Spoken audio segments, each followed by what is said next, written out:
Tonight, we leave behind the clash of swords, the march of armies, and the rise and fall of kings.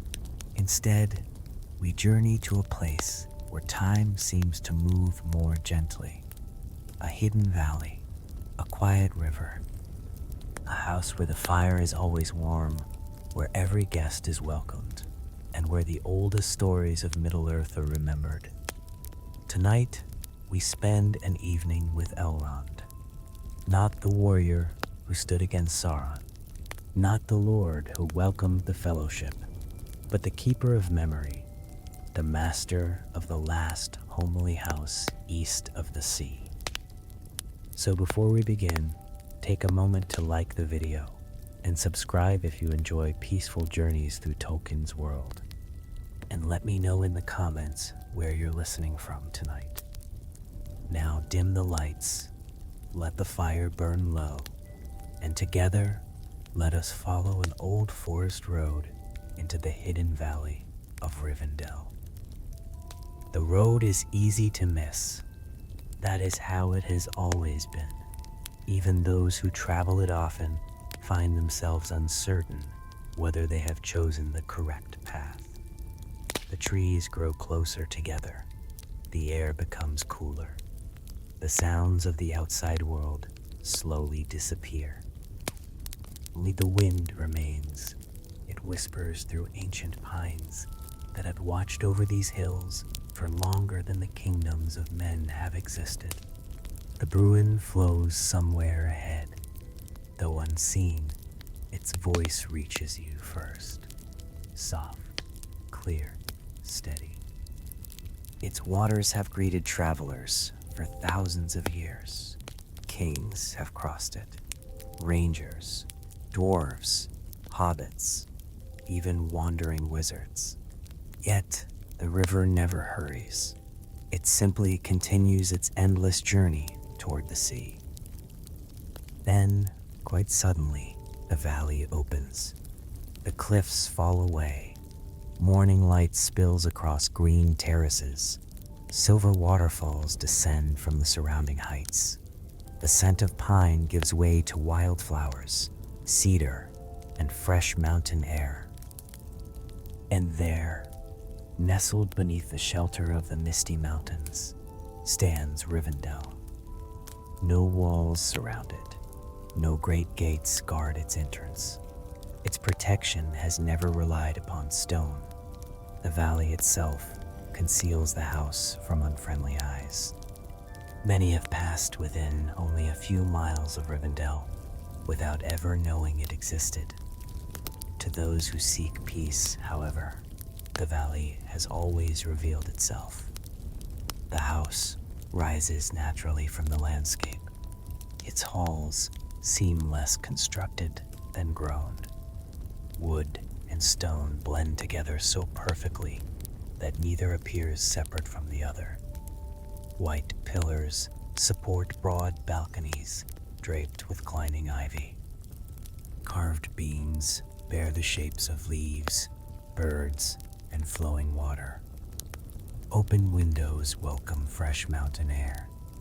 There is no feeling of fortress here, only home. As you step inside, the sounds change once again. Outside, the river sang. Inside, another music waits. The gentle crackling of hearth fires, the quiet turning of pages, the distant melody of an unseen harp drifting through long corridors. Somewhere, laughter echoes softly before disappearing into silence. Nothing feels hurried, nothing feels forced. Even conversation seems to move at the pace of the valley itself. It is often said that Rivendell is a place of healing. Many believe this refers only to wounds of the body, yet Elrond always understood healing more deeply than that. Some injuries cannot be with cloth. Some scars are carried within memory. The burdens of long roads, the grief of loss, the exhaustion that comes after years of wandering. Such wounds often begin to mend the moment a weary traveler crosses the Bruin Inn. There is a strange comfort in Rivendell, not because sorrow is forgotten, but because sorrow is allowed to rest. Books fill nearly every chamber. Some contain the histories of kingdoms now lost. Others preserve songs no longer sung beyond these walls. Maps drawn by hands long turned to dust lie carefully preserved beneath polished wood. Ancient schools rest beside fresh ink and unfinished manuscripts.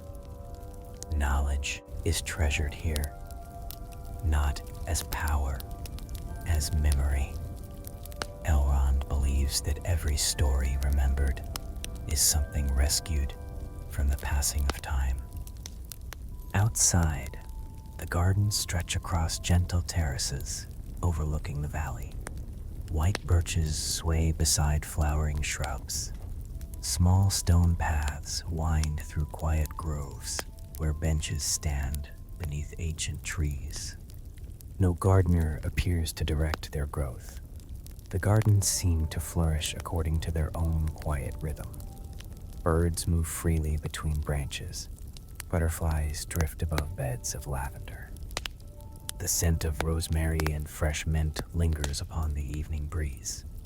Nothing in Rivendell seeks attention. Its beauty reveals itself slowly, like an old friend. Many travelers arrive expecting the grandeur of an elven city. Instead, they discover something gentler, a place built not to impress, but to endure. Perhaps that is why so many who visit Rivendell find it difficult to leave. Days pass differently here. The noise carried from distant kingdoms seems strangely unimportant. The endless worries of the outside world fade into the sound of falling water. Even the passing of seasons feels softer. Elrond once remarked that the greatest gift a house can offer is not shelter from rain, but shelter from weariness. Every stone of Rivendell was shaped with that purpose. Every hearth, every library, every quiet garden, every window overlooking the valley. For countless generations, the last homely house has welcomed those who had nowhere else to go. Kings without kingdoms, rangers without homes, dwarves seeking forgotten roads, hobbits far from the Shire, and weary souls carrying burdens too heavy to bear alone. The valley asks for nothing. It simply offers peace. As evening settles across Rivendell, lamps begin to glow beneath carved wooden beams. The river continues its timeless song below. Above, the first stars appear, beyond the mountain peaks. And somewhere within the great house, Elrond waits beside a quiet fire, not to speak of war, nor of victory, but of places almost forgotten, places that still live within memory, though few now walk their ancient paths. As the evening settles over Rivendell, the valley grows quieter still. The last golden light slips beyond the western ridge, leaving only a soft blue twilight beneath the ancient trees. Lanterns are lit throughout the house.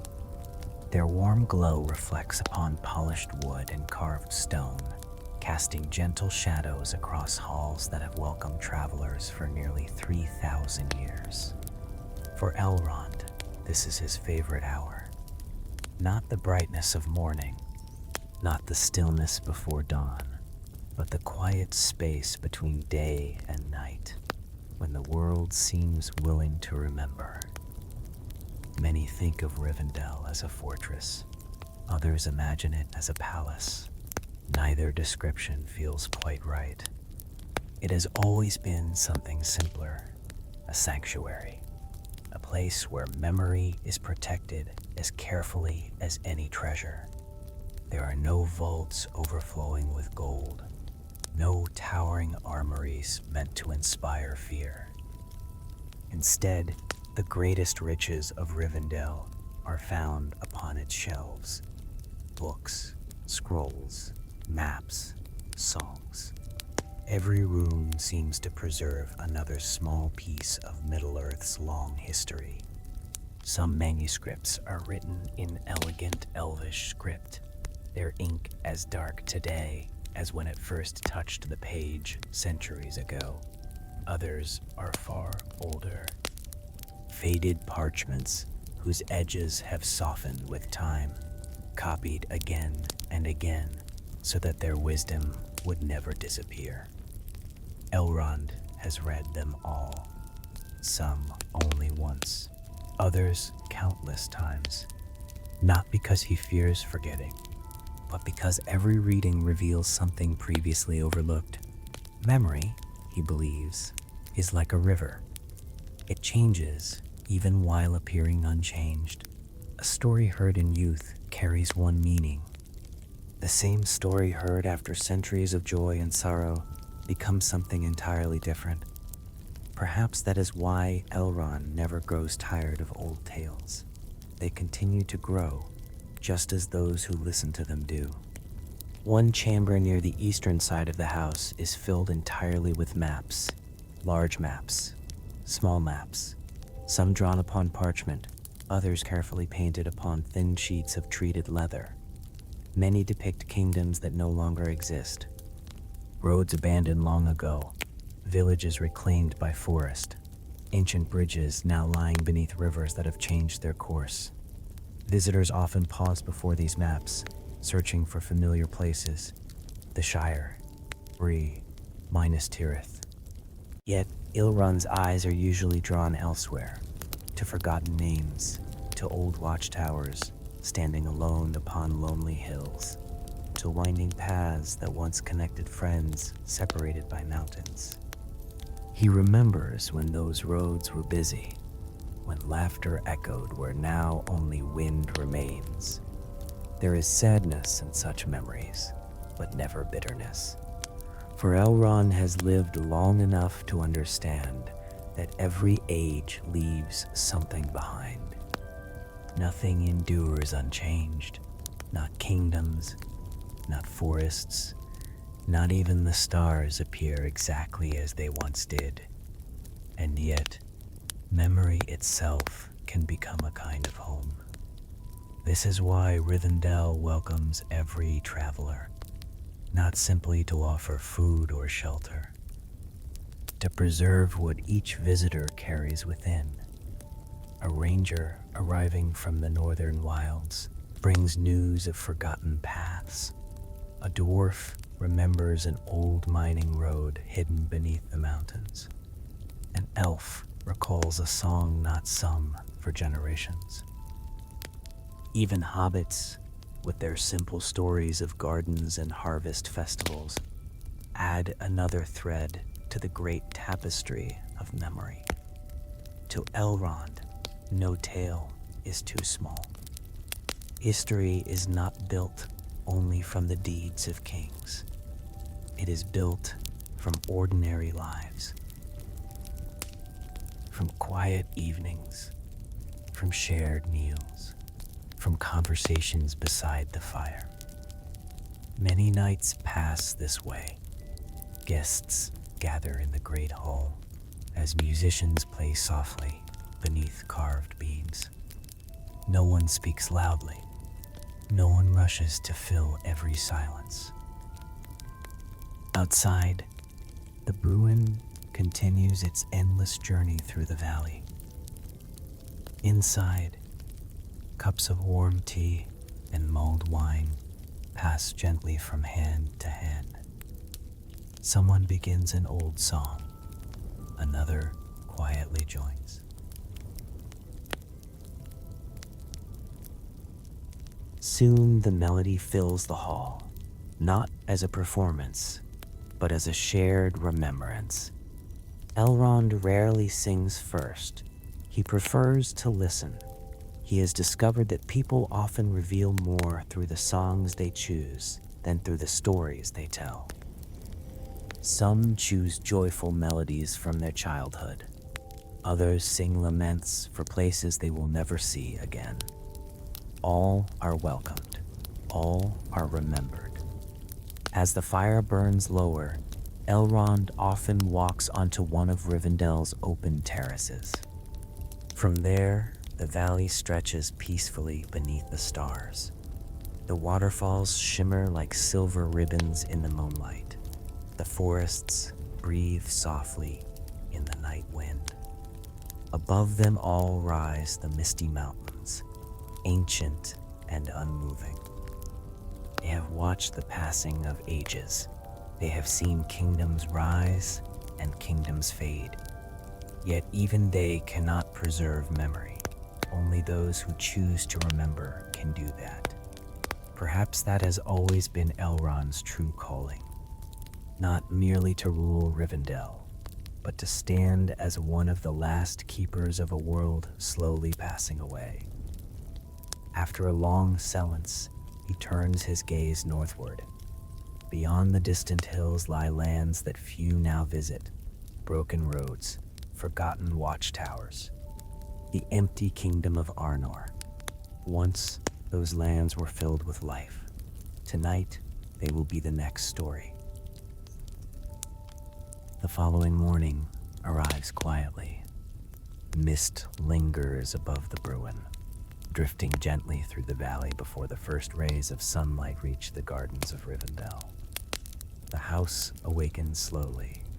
Somewhere in the kitchens, fresh bread is prepared. The scent of herbs and warm tea fills the halls. Outside, birds greet the dawn from the branches of ancient beeches. It is an ordinary morning, the sort of peaceful morning that has blessed Rivendell for centuries.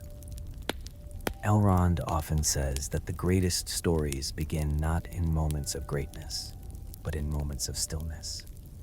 After breakfast, he leaves the house and follows a narrow woodland path leading north. The road is old, older than many kingdoms.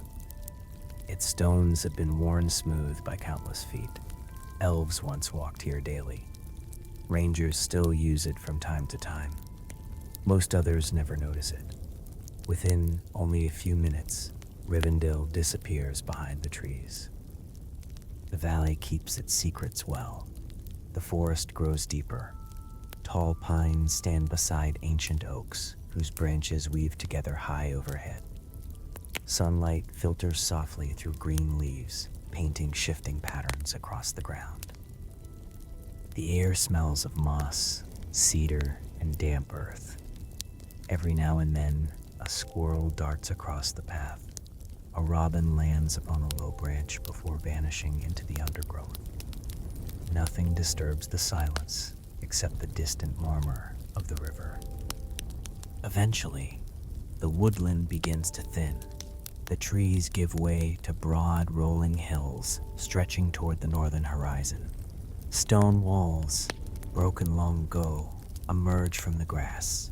Here and there lie the remains of old roads, half buried beneath soil, almost reclaimed by nature.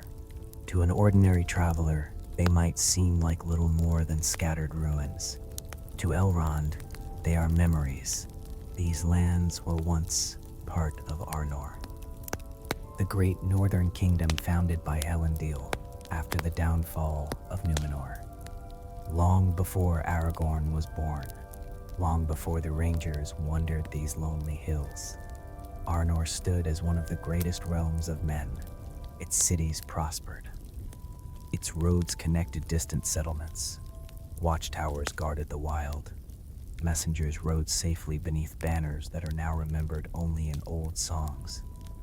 Time has erased much of that greatness. Grass grows where marketplaces once stood. Trees rise through the foundations of forgotten halls. The wind moves freely through roofless towers. Nature has reclaimed what pride once believed eternal. Elrond remembers another Arnor. He remembers its kings arriving in Rivendell seeking counsel. He remembers festivals beneath banners of silver and black. He remembers children playing in courtyards that today exist only as weathered stone. To most people, these hills appear empty. To Elrond, they are filled with echoes. He does not mourn them as one mourns recent loss. Too many centuries have passed. Instead, he remembers them with quiet gratitude. For every kingdom, no matter how mighty, leaves something behind. Sometimes it is a road, sometimes a bridge, sometimes nothing more than a story carried from one generation to the next. That is enough. The path continues across gentle slopes covered in heather and wildflowers. In spring, the hills shimmer with purple blossoms. During autumn, they glow beneath gold and amber grasses bending softly in the wind. Even in abandonment, Arnor possesses remarkable beauty. Perhaps beauty survives longest where ambition has faded. Elrond pauses beside an old milestone. Its inscription has nearly vanished beneath centuries of rain. Only a few worn markings remain visible. No traveler stops here anymore. The road it once marked leads nowhere that appears upon modern maps. Yet, once, this was one of the busiest routes in the north. Caravans passed almost daily. Merchants greeted strangers. Children waited beside the road for relatives returning home. Now, only the breeze remembers their voices. Elrond gently brushes moss from the stone before continuing onward. Not because the inscription can still be read, but because someone once carved it with hope. Hope deserves remembrance. As the morning passes, distant hills begin to rise against the northern sky. Somewhere beyond them wander the rangers of the north, quiet guardians whose work is rarely seen and almost never celebrated. Many villages in Erebor sleep peacefully without ever knowing who watches over the empty roads. Elrond knows. He has known many of their fathers and their fathers before them. Generation after generation, they have guarded lands that no longer call them kings. It is a lonely duty, yet perhaps the noblest kind. The road turns gently westward. Ahead, another forgotten path disappears into rolling hills. Once it led toward ancient watchtowers, toward lonely ruins standing against the sky, toward places where the wind now speaks more often than living voices. Elrond smiles softly. Those places, too, have their own stories, and they are among his favorites. The road wound gently westward through the empty lands of Arnor. It was not the great road that travelers from Bree still followed toward Rivendell. This path was older, quieter. A road remembered by the rangers, but forgotten by nearly everyone else. Grass had grown between its ancient stones. Heather covered its edges. In many places, young birch trees had rooted themselves where horses once passed every hour of the day. Nature had been patient, year after year, century after century, until the road itself had become part of the landscape. Elrond walked without hurry. He knew every rise of the hills, every bend where the morning mist gathered, every small stream that crossed the path before disappearing into the valleys below. He had traveled this country long before the kingdom of Arnor reached its greatest strength. He had watched the first watchtowers rise. He had welcomed its earliest kings to Rivendell, and later, he had watched their descendants slowly fade into history. Few places in Middle-earth reminded him more clearly that even the greatest works of men were temporary. The hills grew steeper, the wind stronger. Soon the road climbed toward a solitary height crowned by ancient stones. From a distance, it appeared little more than another weathered ruin. Yet this was Amon Sul, the greatest of the Weather Hills. Once it had stood proudly above the northern kingdom. Its tower could be seen for many miles across Erebor. Messengers climbed its winding stairs. Kings looked west toward the Grey Havens and east toward the Misty Mountains.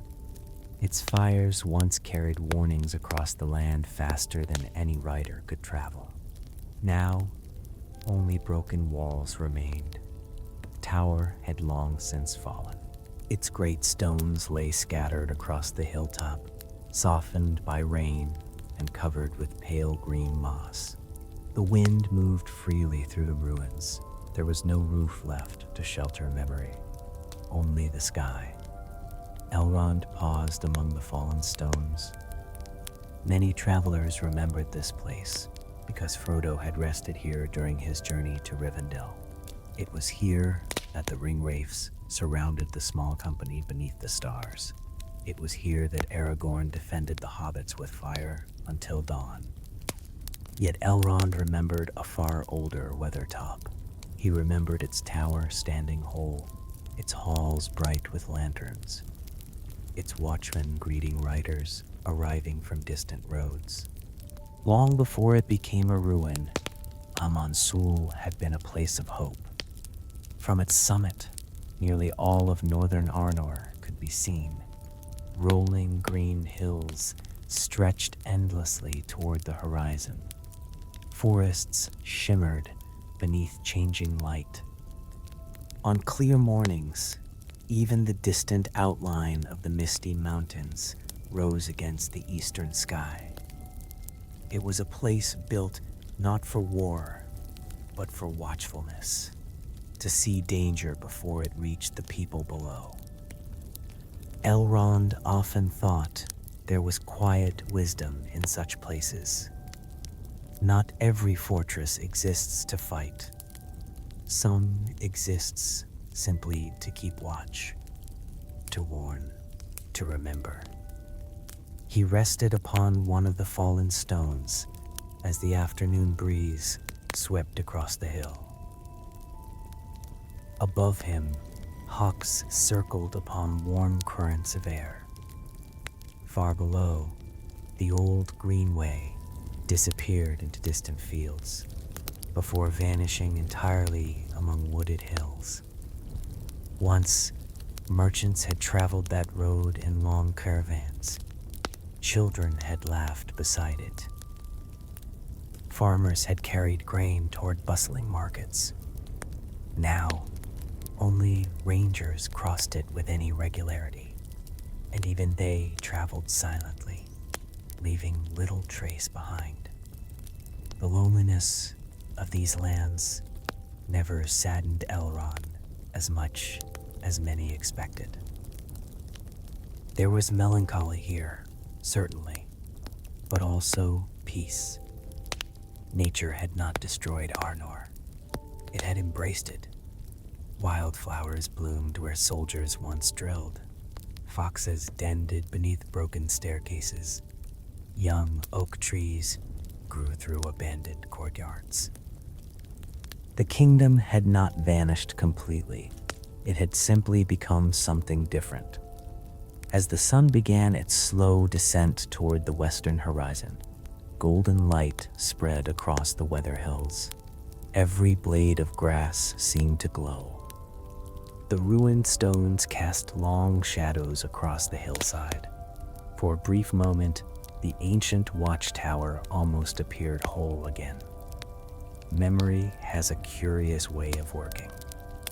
Sometimes the heart sees not what stands before the eyes, but what once stood there long ago.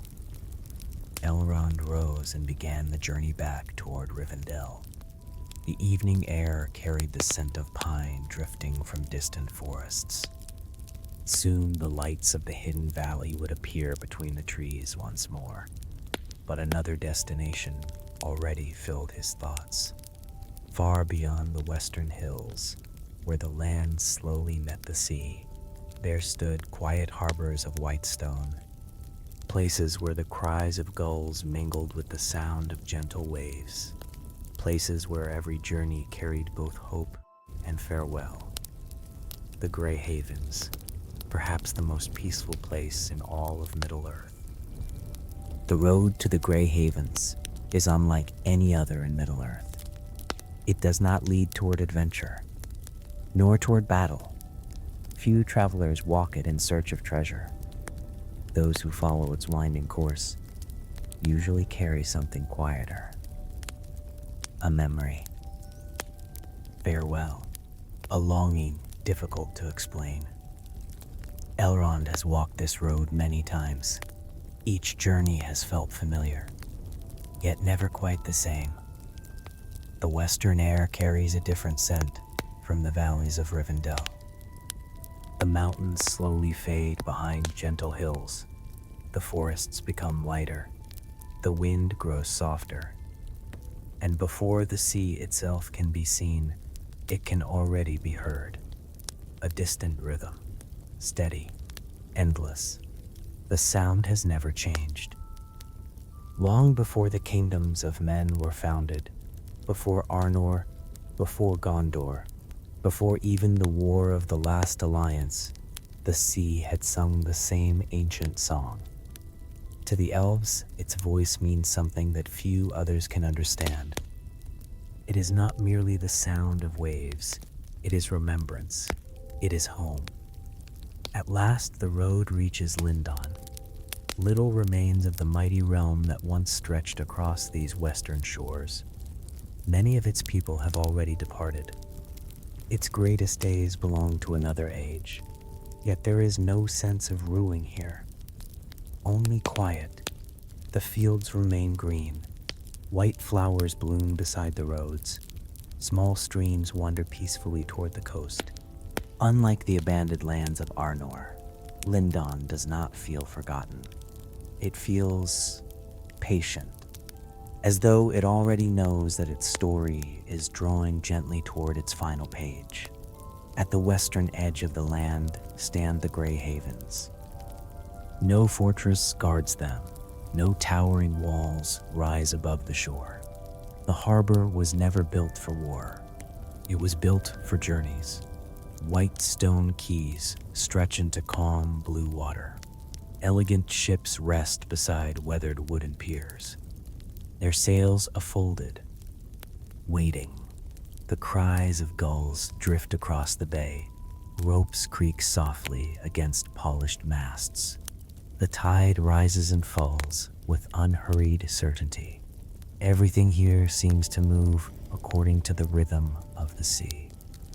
Círdan the shipwright has watched over these shores for longer than almost anyone still living in Middle-earth.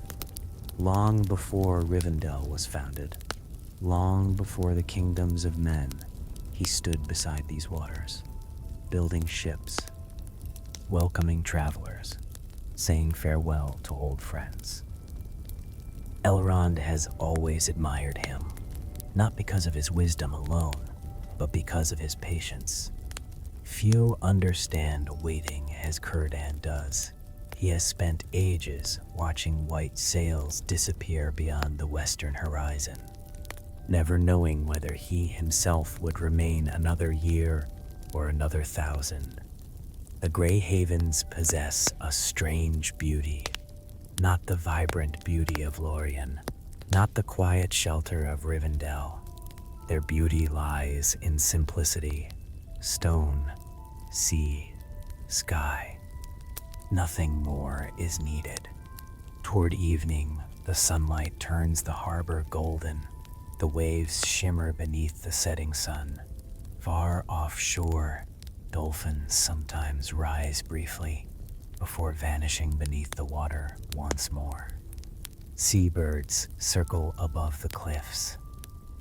Beyond them lies only open ocean, and somewhere beyond mortal sight, Aman, the blessed realm.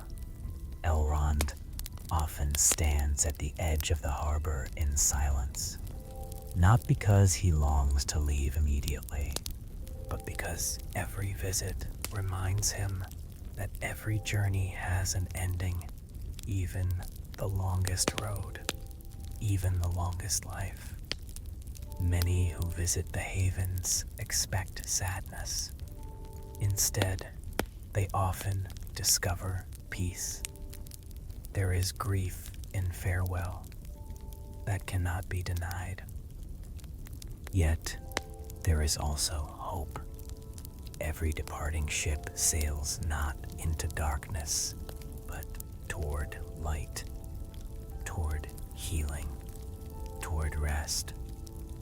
Perhaps that is why the sea never feels mournful. Its waves do not speak of endings. They speak of home. As twilight settles across the harbor, lanterns begin to glow beside the piers. Their reflections dance upon the gentle water. The evening breeze carries the scent of salt and fresh cedar from newly finished ships.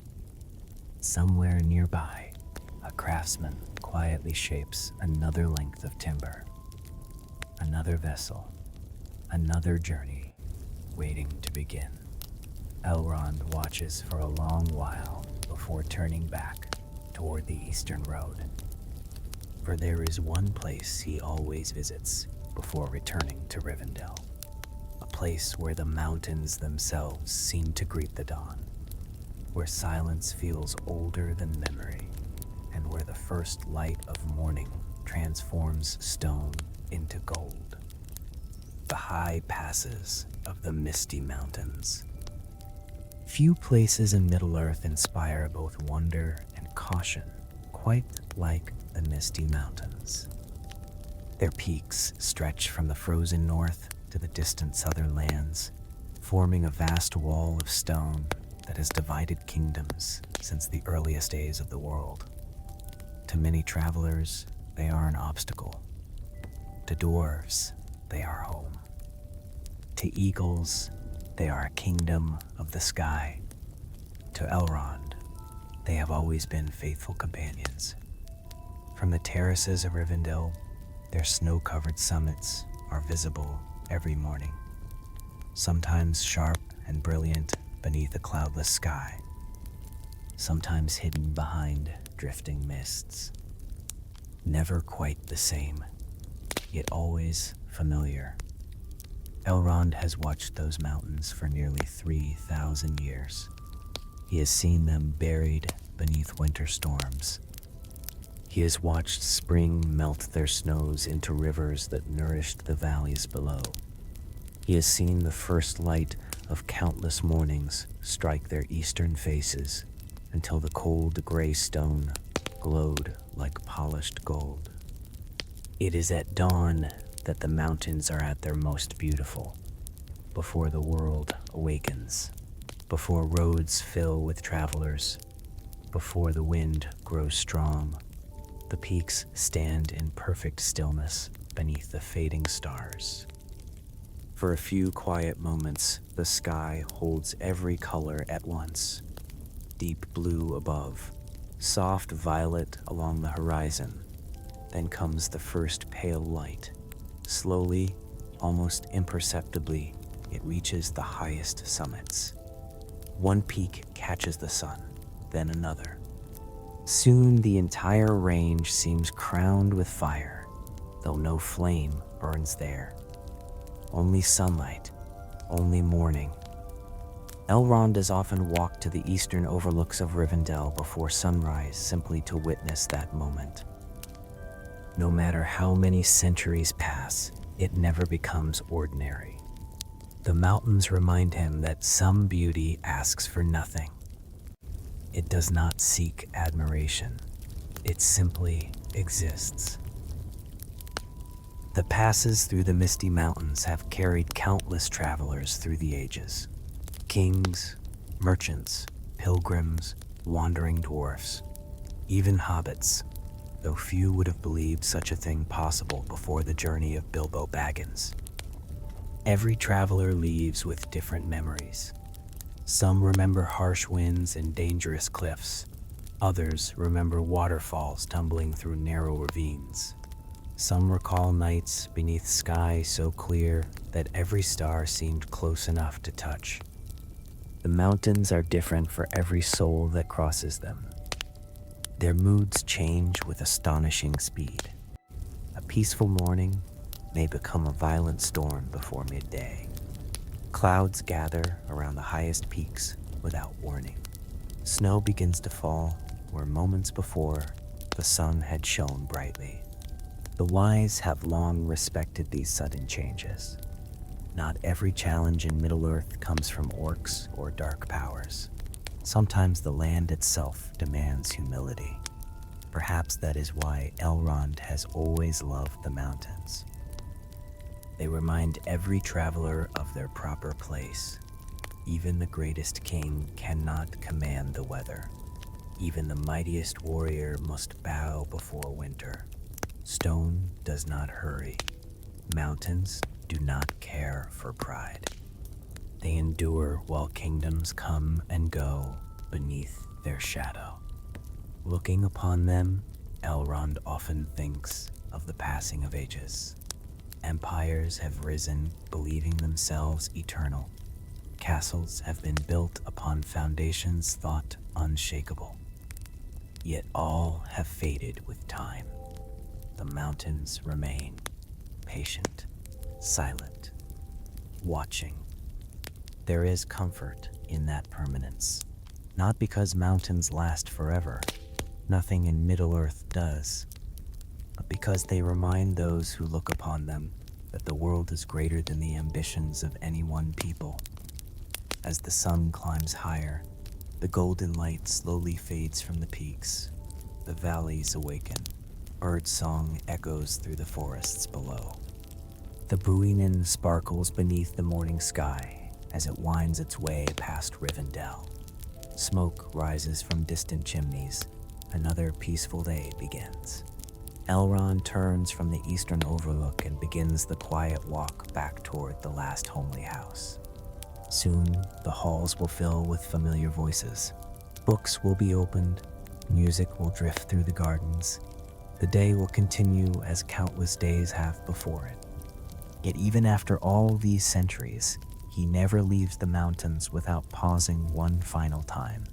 For he knows that there will come a morning when he sees them for the last time, when he will leave Rivendell behind, cross the Blue Mountains, walk once more to the Grey Havens, and sail into the west. But that day has not yet come. For now, Rivendell still waits, its fires still burn, its doors remain open, and there is one final evening still to be shared before the stars. As evening returned to Rivendell, the valley settled once more into its familiar quiet. The Bruin flowed gently beneath the fading light. Lanterns were lit along the terraces. The scent of cedar drifted through the open windows. It was the kind of evening that seemed as though it could last forever. Yet, Elrond knew that it could not. Among men, there is often a belief that the elves chose to leave Middle-earth. That, after long ages, they simply grew weary and sailed into the west. The truth is gentler and far sadder. The elves loved Middle-earth. They loved its forests, its rivers, its mountains. Many had awakened beneath starlight long before the sun first rose over the world. Every tree reminded them of another age. Every stream carried echoes of forgotten songs. This was their home. Leaving it was never easy. But the world itself was changing. The elder days had passed. Then, the second age. Now, even the third age was drawing toward its end. The dominion of the elves slowly faded while the age of men approached. This had always been the design of the world. Not a punishment, not a defeat. Simply the passing of one age into another. Elrond accepted this truth, though acceptance did not erase sorrow. He saw it in the forests around Rivendell. Some ancient trees no longer shone as they once had.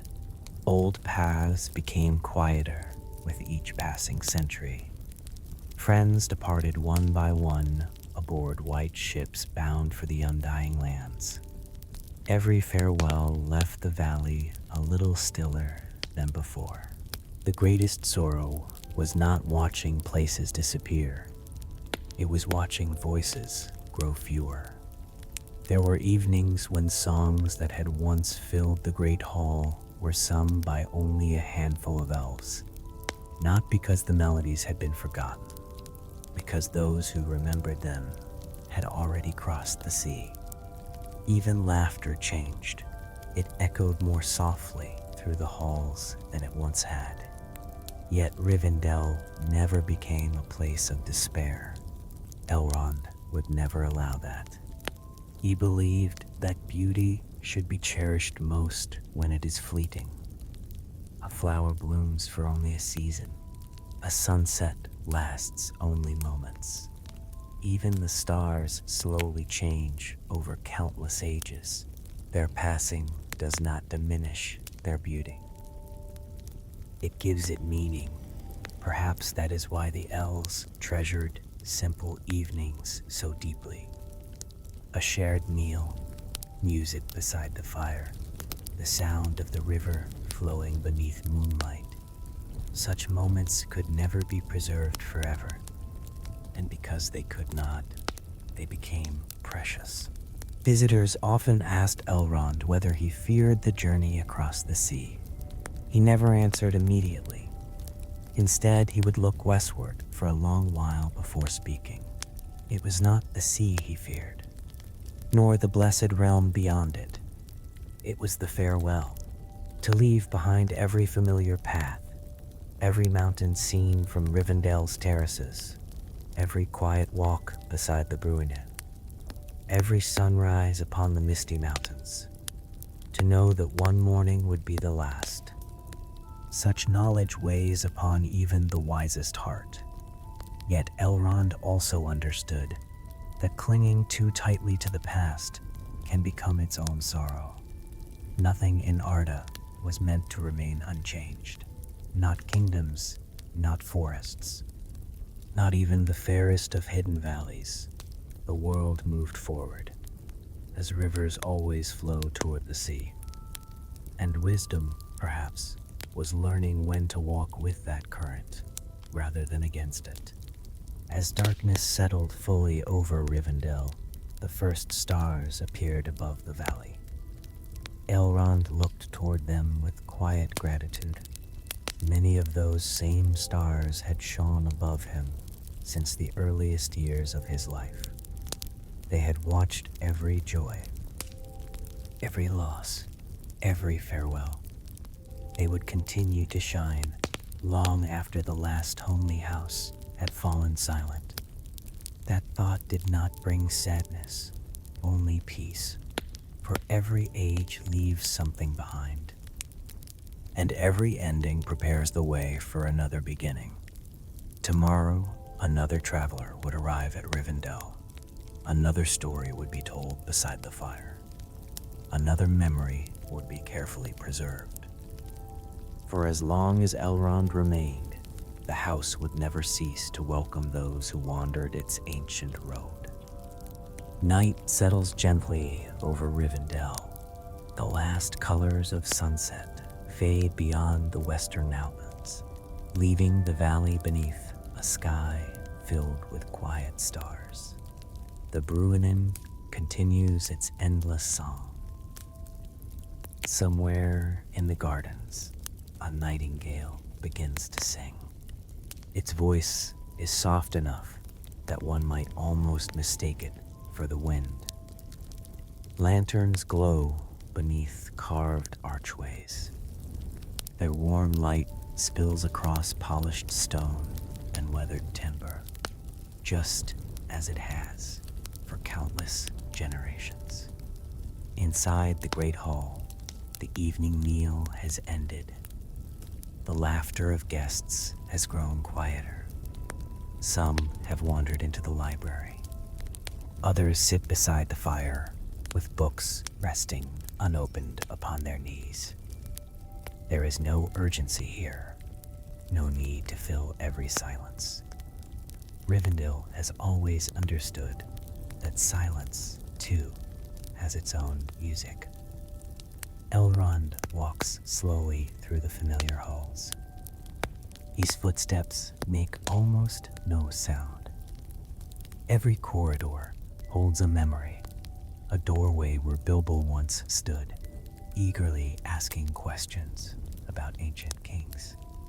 A quiet corner where young Aragorn spent long evenings listening to stories of Numenor.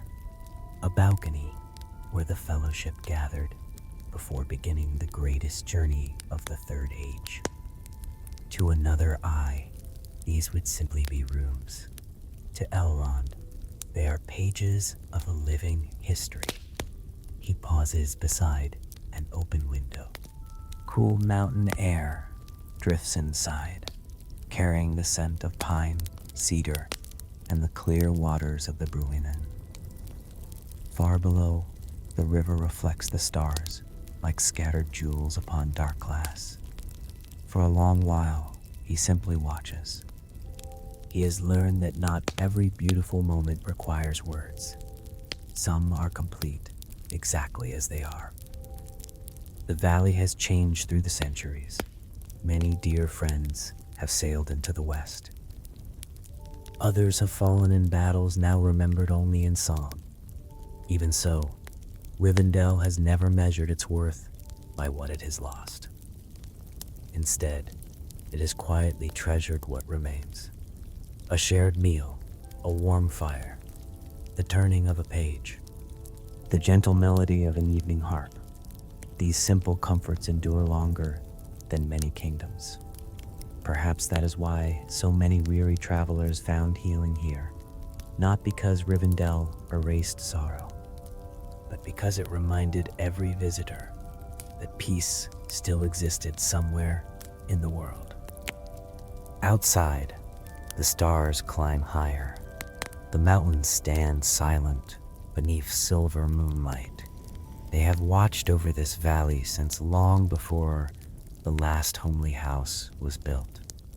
They will remain long after its halls have fallen quiet. Elrond does not fear that truth.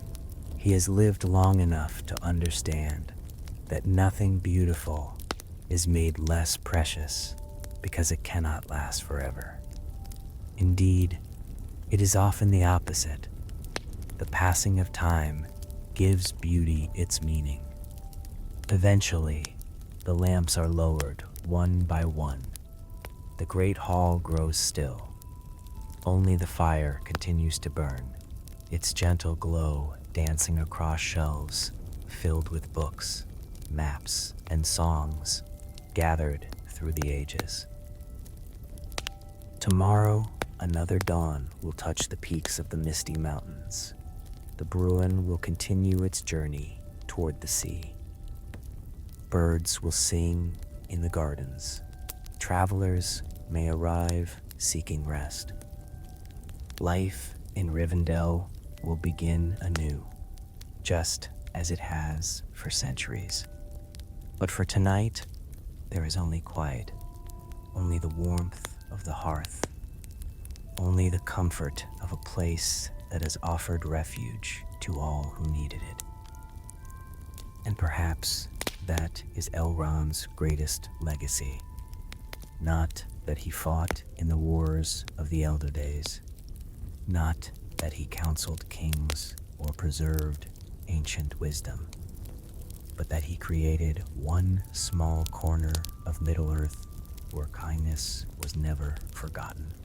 A place where every traveler, no matter how weary, could feel at home.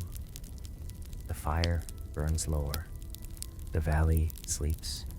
The stars continue their ancient watch above the hidden house in the mountains. And somewhere beyond the western horizon, the sea waits patiently, as it always has. But tonight, Rivendell remains peaceful, quiet, filled with memory, filled with hope. The end.